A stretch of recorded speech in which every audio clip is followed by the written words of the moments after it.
Boundless Authenticity podcast, where we discuss everything related to the evolution of human consciousness. Thanks for tuning in to the Boundless Authenticity podcast. My guest today is psychic medium Lisa McGarrity, who has been helping people and performing psychic readings for more than 25 years. Her talents offer sensitive, intuitive sessions which address past, present, and future information, or she can communicate with our beloved ancestors in spirit. She has a knack for seeing the future and is skilled at helping her clients create the future they actually want. Her deep belief is that there is always a spiritual solution for all of life's practical problems. Her commitment to her clients is to be a guide, teacher, and healer that empowers them and brings them more clarity and joy to their lives. Lisa has been the owner of Envision Crystal since 2003. She enjoys helping clients over the counter at the store as well as in private readings. And over the years, Lisa has studied with many different magical practitioners from all over the world. This has given her the ability to understand a variety of cultures, magic, ideas, and traditions. Lisa currently offers a variety of services including psychic readings, spiritual mediumship, shamanic healing, soul retrieval, past life regression, custom spell services, and she has a specialty in curse removal. Whatever challenge you are facing, Lisa McGarrity is able to support your magical journey. You can find Lisa at lisamcgarrity.com and envisioncrystal.com. Let's jump into the chat. So thanks for being on the Boundless Authenticity podcast. Thank you so much for having me. It's nice to be here. Yes. And that's Mojo, you said? This is Mojo, yes. It's like, I want to be on their show. Yes, she really loves to be on any type of video chat. I want to be talking about purring. That's yes. And all the important cat things in the world. Yeah.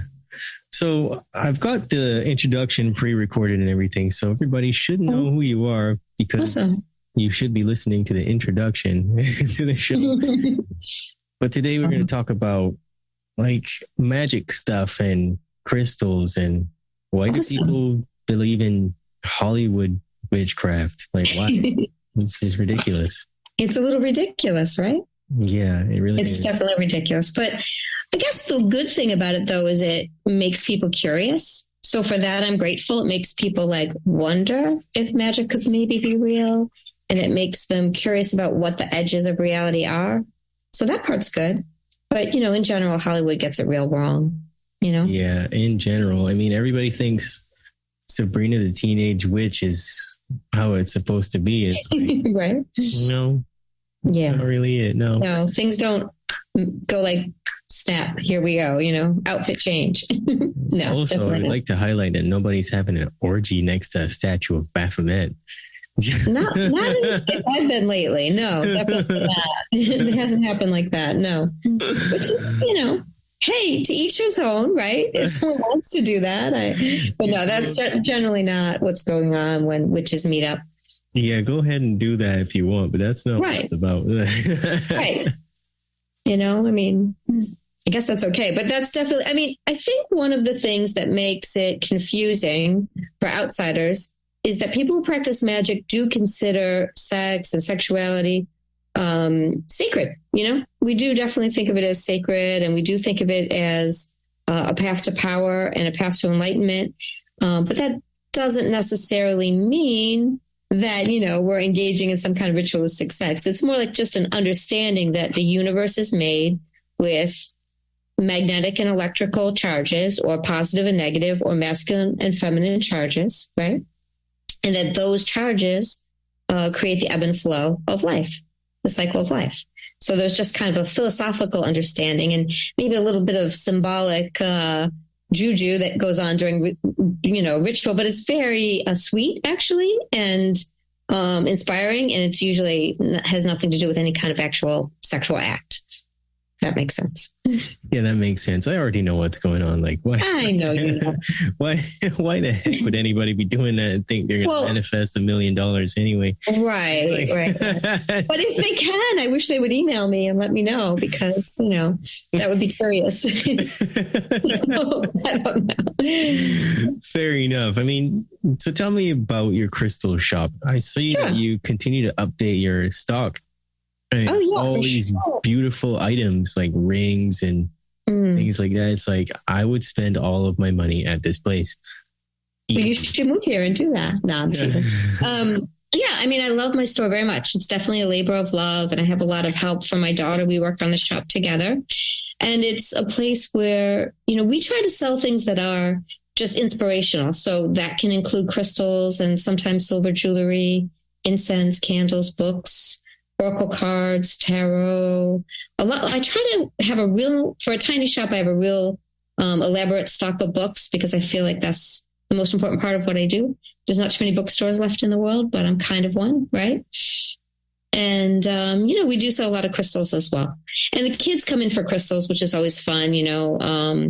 There's lots of kids from the town that come in, and they're just, so excited to see amethyst and quartz, and, and it becomes, now that we've been there about 30 something years, since 1987. So now people are like, oh, I came here when I was a kid, or, my mom brought me here, or my grandmother brought me here. And that's kind of cool, because we've really become part of the community, with generations coming into the shop and picking out their favorite stones and being really exposed to, the idea of the magical universe, which is great. It's super exciting. That's really cool, actually. Wish I grew up there. Anyways. Yeah, it's really cool. So tell me about some of the properties of crystals and stuff. There's a lot of things like you see on Instagram and meme culture, and it's like, this crystal does the exact same thing as the other one.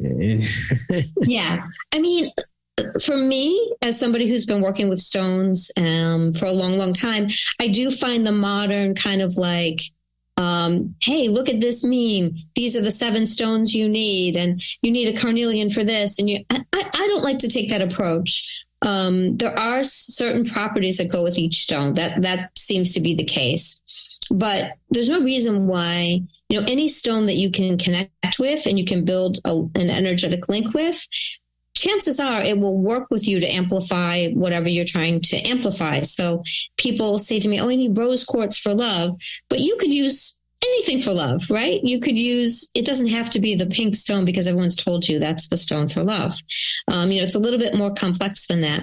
And one thing I really try to encourage my customers to do is, sit with that stone and meditate with that stone and see what kind of message it's really bringing to you, because they are living creatures, they're part of Mother Nature, and they have their own vibration. They have their own intention, and they're here at times to really work with us.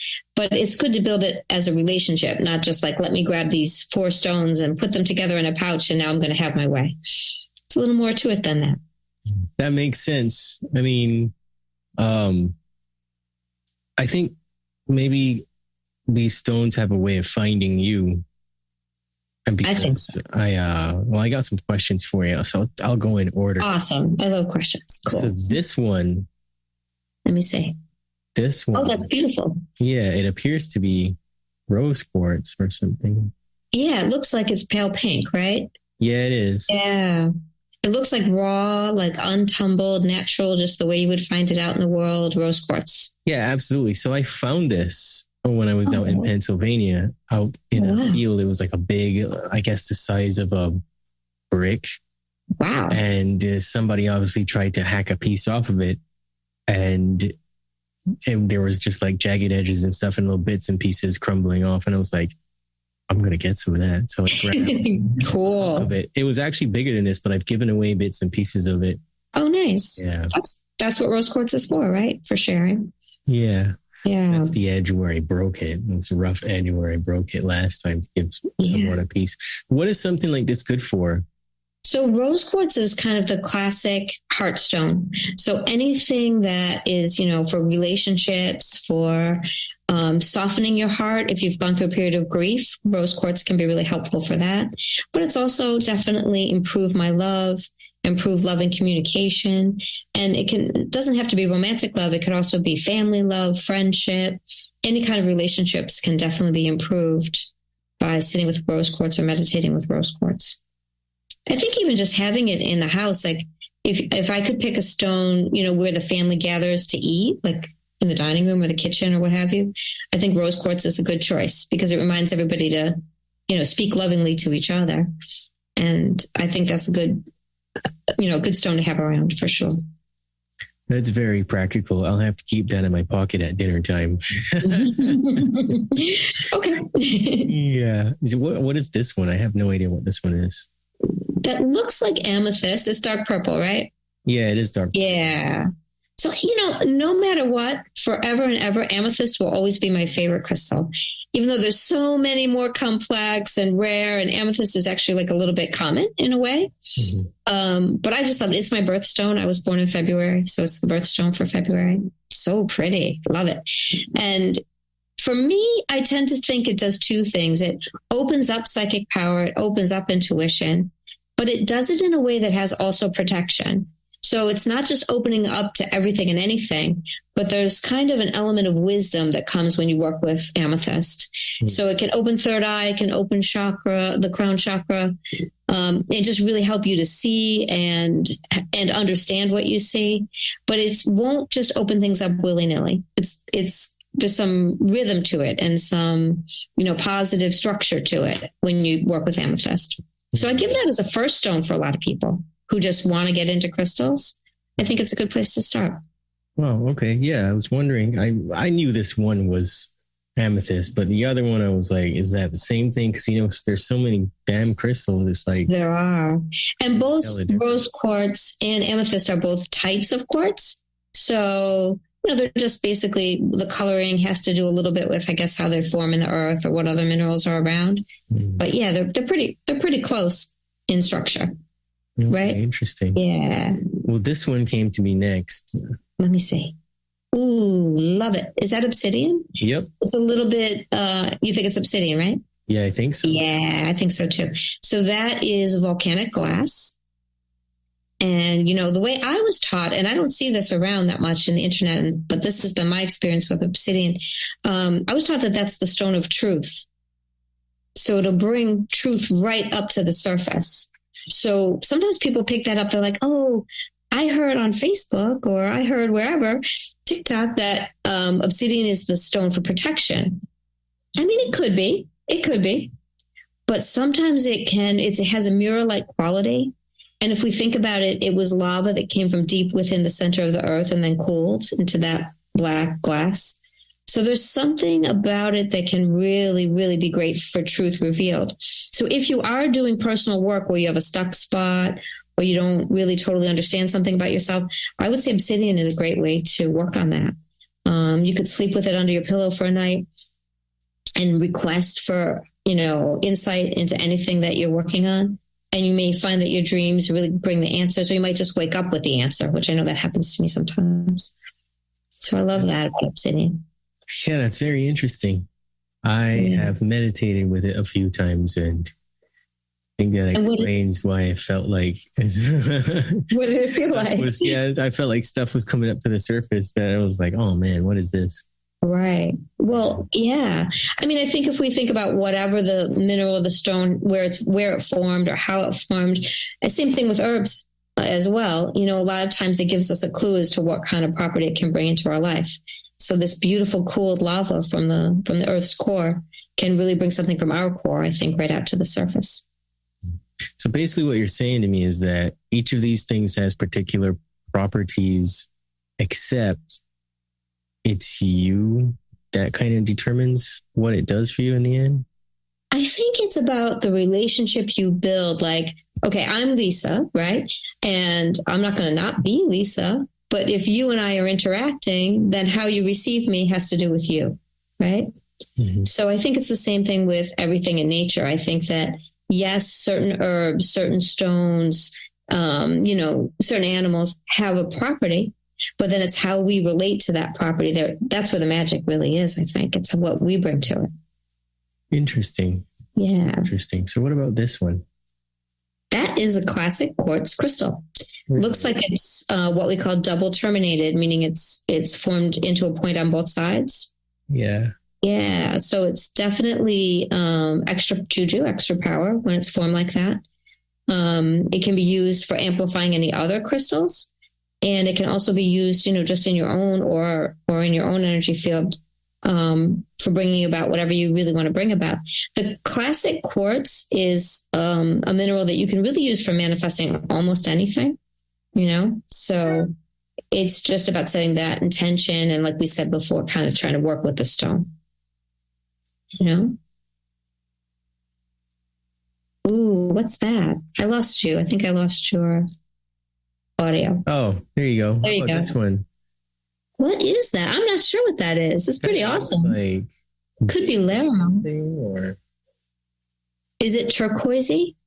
Yeah, it's green. Oh, okay. Could be aventurine. Is that possible? It's possible. It was given to me recently.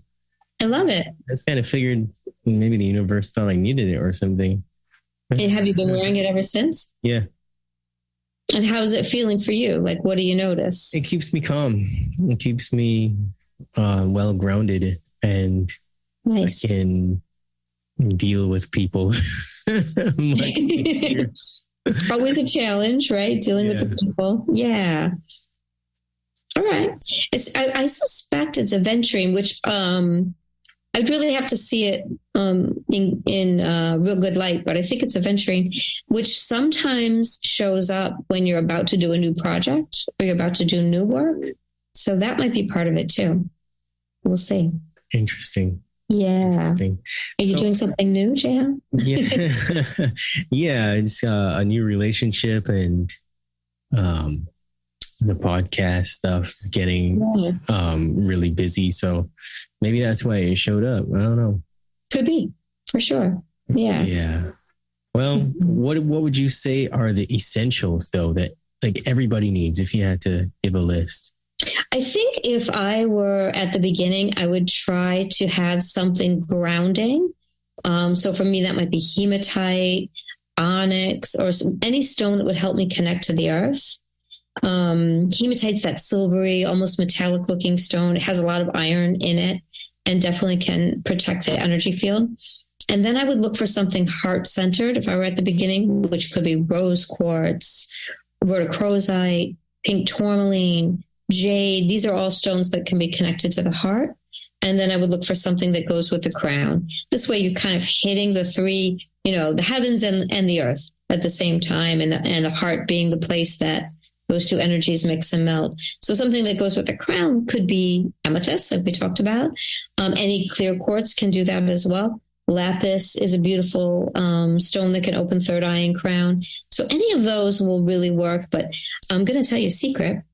A lot of times I'll just walk out my door in the morning if I have something I'm working on, and I'll just ask to find a stone that will help me. So I think those stones we find outdoors that maybe aren't quite as pretty might be just as wonderful, just depends.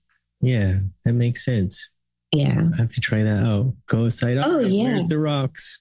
Bring it. Yeah. Who wants to come home with me? In fact, I don't know if we have time, but at one time I was trying to quit smoking. I was smoking cigarettes, which is a terrible habit. Never smoke cigarettes. I had a real hard time quitting. And so I walked out my front door on the morning walk, and I was kind of speaking to spirit, and I was asking for guidance, and I was doing my morning walk, and I was asking to, to help find something in nature that might want to assist me, might want to come home with me. And I saw this kind of gray, not too exciting stone on the side, but I felt a very strong pull to that. So I reached down and I kind of checked in energetically. And when I picked it up, there was like a crumpled up empty pack of cigarettes underneath. And I was like, oh, this is the quitting smoking rock. Check it out. So for sure, I threw the cigarette pack away, the one that I found, and kept that stone on my altar. And it was just a reminder of, I can put this behind me and I can get the strength I need to, break this silly addiction.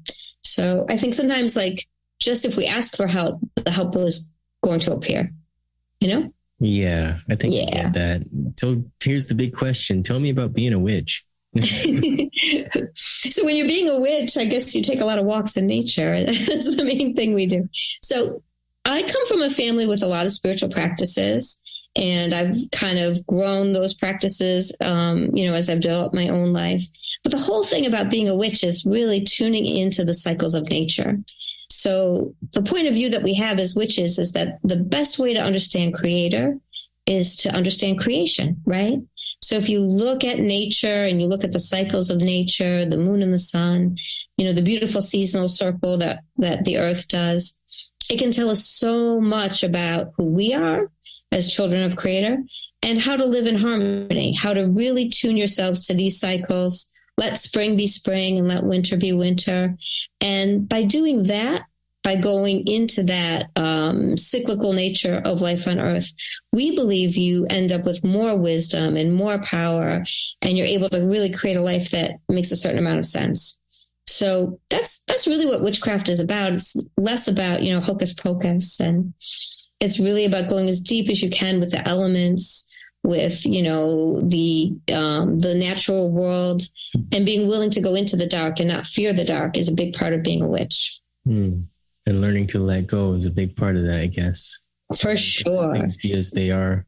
Yeah, for sure. And I think that's one of the lessons that this particular season we're in the Northern Hemisphere brings. So if we're in autumn and we're heading toward winter, that's the letting go and going inside season, right? The leaves are falling. It's cooler, it's colder, it's darker. We stay indoors more. And so the idea here is to use that time for maybe longer, deeper meditation. It's a great time to kind of explore your own shadow. And it's as if the world around you is supporting the work that you're doing. That makes sense. I always seem to get cranky around wintertime. I kind of do too. I'm not going to lie. I crave the sunshine. But why are we cranky though? You have to ask yourself, maybe we don't want to be in the dark and the cold, right? Yeah. And maybe that's a good question to ask too. Even here where it's the same temperature all year round, there's no snow. There's no snow.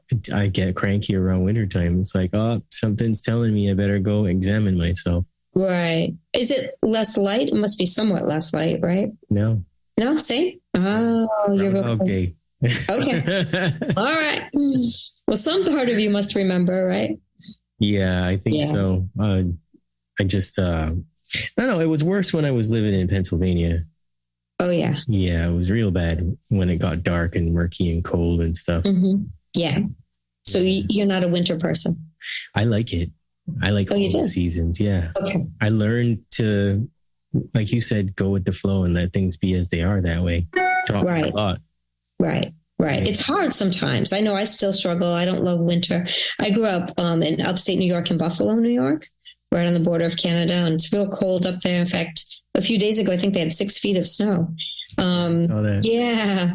So I never loved that as a child. I'm happier in Long Island because it's more temperate. But of course, we still have seasons, Interesting.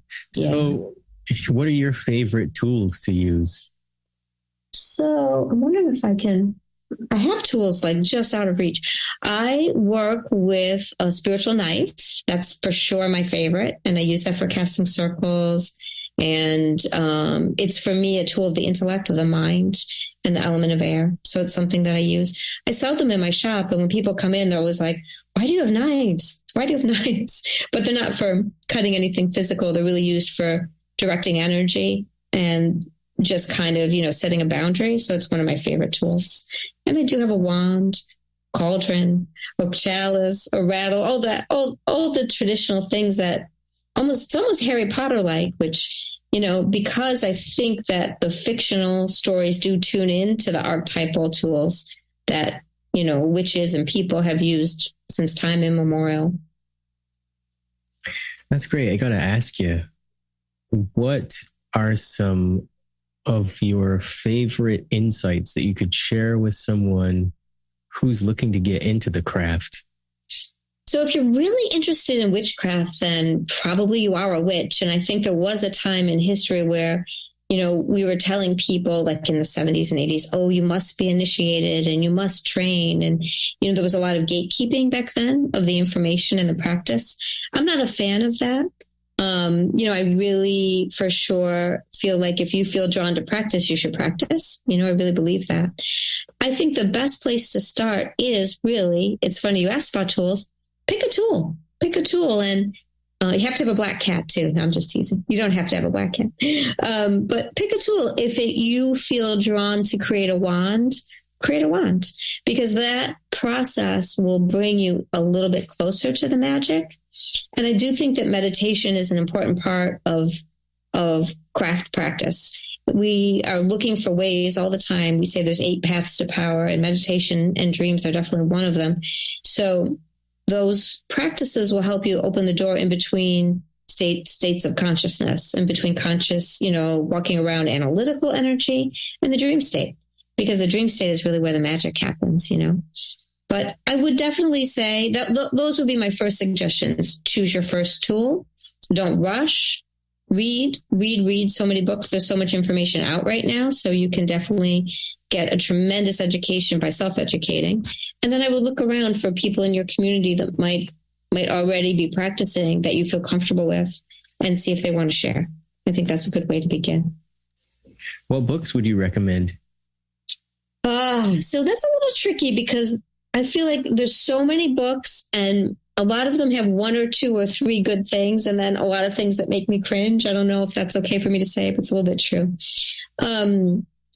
Some of the classic things that can be read are the historical and the anthropological. So things like, there've been kind of like The White Goddess by Robert Graves. His work has been criticized, but that is a great resource for understanding how witches see the goddess. So it might not be exactly historical, but it's still something I think is worth reading.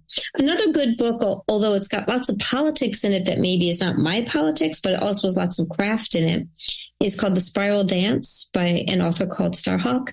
That's a real classic book that gives good instructions on the elements and nice descriptions of goddess and god. So it's a good jumping off place. I mean, I wish I could point and say, oh, there's one book that I think is terrific, but there's really not. I really feel like you have to just kind of read what's out there in the world and then pick and choose what resonates for you and leave the rest behind, unfortunately,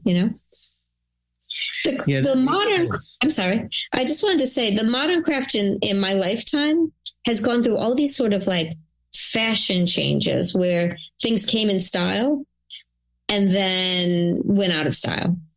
And I think that that's really changed what gets published, because publishers want to make money. So they'll publish what's in style, maybe a little bit more than what's true. And I think that's one of the reasons to look for a real person too, who could be a guide and a mentor and a teacher. I agree with that.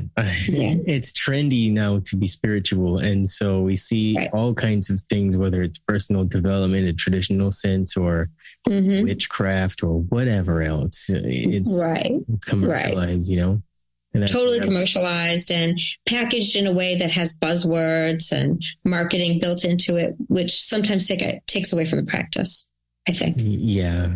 I've never gotten deep into what I would consider the craft or anything like that, but I don't see a difference between the lessons from that and anything else, whether it's Buddhist philosophy or, traditional Vedic style or whatever it is. Right. I don't see any difference. It's really not so very different. And I mean, truth is truth, right?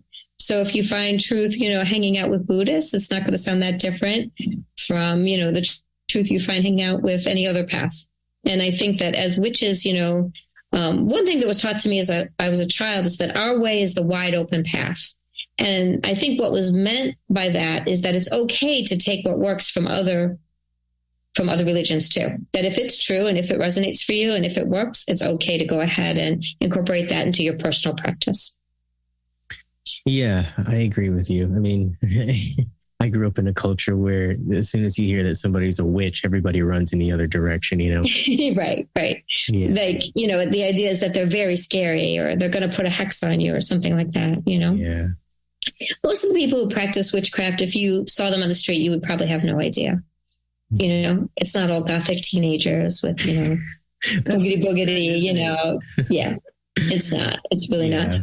Yeah. I've been busting on the Baphomet plushies and the horns that the kids are wearing these days. It's like, it's so funny. It doesn't really have anything to do with it. No, of course not. And, it makes you wonder, like, who's pushing those, who's creating those and selling those to the public, and why, it's a curious state. Yeah, probably Tavistock. Probably. I think so too. Most likely. Yeah. Yeah. So if you had nothing, would you still be able to be as magical in every day? 100%. I mean, it's great to have all the props, right? But it has nothing, they're just tools, and they're tools that help you access your own inner magic. I think all human beings have magic, right? We all have the ability to heal and shift and change and create. So the tools that we use as witches are just one way of doing it. But especially when I talk with people who've been practicing a long time, we all kind of say the same thing. Like, the tools are great, but we hardly use them. My 2 fingers become my most important tool, or my concentration becomes my most important tool. I don't think the tools are really particularly important. And I do definitely try to tell young people that when they're getting started, like, don't spend hundreds of dollars that you don't need to spend on expensive tools. Just let them come to you, because they will. And they don't have to be expensive to be effective. That's for sure. Right. Yeah. I mean, I get called a wizard sometimes. I think you are a wizard, no? I might be. I can't disclose that. I'm sorry. I didn't mean to out you as a wizard. I can't disclose that. But I mean, I've been known to pick up a piece of driftwood off the beach and just say, something like, I find hidden treasure. And then it will act as a wand and it'll show me where to go. And as soon as I go there, I'll find like a super rare piece of shell or all kinds of things. Yeah. I mean, that's the most natural wand of all. Something that you found, something that's calling to you. And I in my opinion, I think that's the right way to do it. I do. Really? That's interesting. Yeah. Maybe I have been a wizard or a secret wizard the whole time, right? Yeah. Could be. Yeah. And, I mean, there are people that another way to create a wand is to make a relationship first with the tree. So you would, pick a tree and go there and maybe water that tree or bring the tree gifts and then ask for permission. So there is a method of doing it that way too. But a lot of wands and a lot of witches' tools are just found items. So I think you're on the right track. Maybe. You're on your way. Maybe. Yeah. So where can we find you if we want to learn more about, your work as a psychic medium or learn about witchcraft and those kinds of things? Sure. So there's 2 places to find me, primarily on the internet. There is my own website, which is lisamcgarrity.com. And then there is my shop, which is envisioncrystal.com. And if you find one site, they're kind of linked together. You can find the other site.